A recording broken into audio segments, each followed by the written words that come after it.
মুখ্যমন্ত্রী মমতা বন্দ্যোপাধ্যায়ের বিরুদ্ধে সংবাদ মাধ্যমে বিতর্কিত মন্তব্য করার জন্য ব্যারাকপুরের প্রাক্তন সাংসদ অর্জুন সিং যে শুভেন্দু অধিকারীকে খুন করার জন্য মমতা বন্দ্যোপাধ্যায় জিহাদিদের সাথে হাত মিলিয়েছে আর সেই মন্তব্যের বিরুদ্ধে অভিযোগ করলেন তৃণমূল নেতা।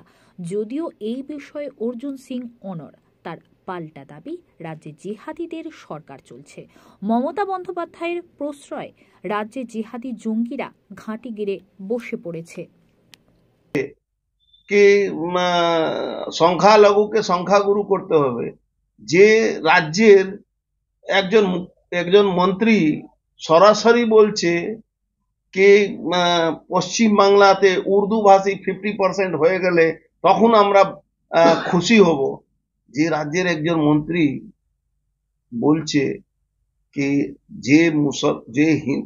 যে ইসলাম ধর্মে জন্মায়নি সে আভাগা আছে, সেখানে সাম্প্রদায়িক কথা কে বলছে আমি তো বুঝতে পারছি। 100% জেহাদিরা বাংলায় ঢুকে পড়েছে। মমতা ব্যানার্জি তাকে প্রশ্রয় দিচ্ছে, মমতা ব্যানার্জি সরকার প্রশ্রয় দিচ্ছে। আজকে ডিজি বিএসএফ এসে বলেছে কি পশ্চিম বাংলা বর্ডার গুলো নিরাপত্তা নেই। এখানে স্টেট অর্ডার দিয়েছে বিএসএফ কে কি আপনারা ডাইরেক্ট এফআইআর করুন, অ্যারেস্ট করুন, ভুয়া যে পাসপোর্ট আছে তাকে গ্রেফতার করুন, আপনারা ওপার থেকে যারা আসছে যে জিহাদিরা তাকে অ্যারেস্ট করুন, সমস্ত রকম অ্যাকশন করুন। আপনার কাস্টমকে নিয়ে, ইমিগ্রেশনকে নিয়ে আপনারা মুভ করুন। যে রাজ্যের ডিজি বিএসএফ বলছে, এসে লজ্জা হওয়া দরকার এই রাজ্য পুলিশকে। এরপরেও আমার নামে এফআইআর হচ্ছে। দিদিমণিকে মনে করাবো শুধু একটাই কথা, কি যে পুলিশ অফিসাররা এই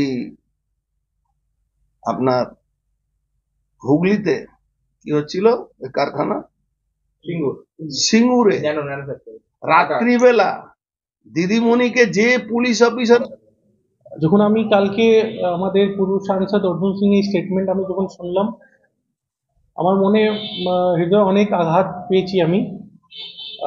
আজকে ভারতবর্ষে আমাদের রাজ্যে যিনি মুখ্যমন্ত্রী আছেন, উনি থার্ড টাইম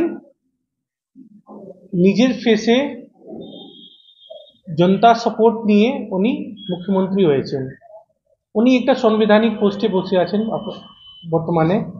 সেই লোককে আমাদের পুরুষ সাংসদ এইভাবে অপমানিত করতে বা ওনার উপরে মিথ্যা অভিযোগ লাগাচ্ছে, এটা সাধারণ নাগরিক হিসাবে আমি এটাকে মানতে পারছি না। সেই জন্যে আমি জগদ্দল থানাতে অভিযোগ করেছি অর্জুন সিং যে এইসব স্টেটমেন্ট উনি দিচ্ছেন, উনি কোথায় থেকে এইসব ইনফরমেশন পাচ্ছেন, ওনার কি কানেকশনস আছে বাংলাদেশে বা যে অন্য আইএসআই এদের সঙ্গে কোনো যে কমিউনিটি আছে ওদের সঙ্গে এনার কি যোগাযোগ আছে যেখান থেকে উনি এইসব ইনফরমেশন পাচ্ছেন। তো আমার কাছে পুলিশ কাছে একটাই রিকোয়েস্ট ছিল কি এই মামলায় ওনার একটা ইনভেস্টিগেশন করার, আর এইটাকে খোঁজবিন মানে ইনভেস্টিগেট করে একটা সিচুয়েশনে নিয়ে আসার কি অর্জুন সিং এইসব জিনিসটা উনি পাচ্ছেন কোথায় থেকে, আর ওনার উপরে একটা লফুল অ্যাকশন নেওয়ার জন্য আমি একটা কমপ্লেন করেছি। কোন বক্তব্যটা উনি আমাদের সাংসদ যিনি বলেছেন কি আমাদের মুখ্যমন্ত্রী শুভেন্দু অধিকারীকে মারার জন্য বাংলাদেশের জিহাদিদের সঙ্গে হ্যান্ডশেক করেছেন, এই বক্তৃতাকে আমরা মানতে পারছি না। আর আপনারা দেখেছেন কি ওনার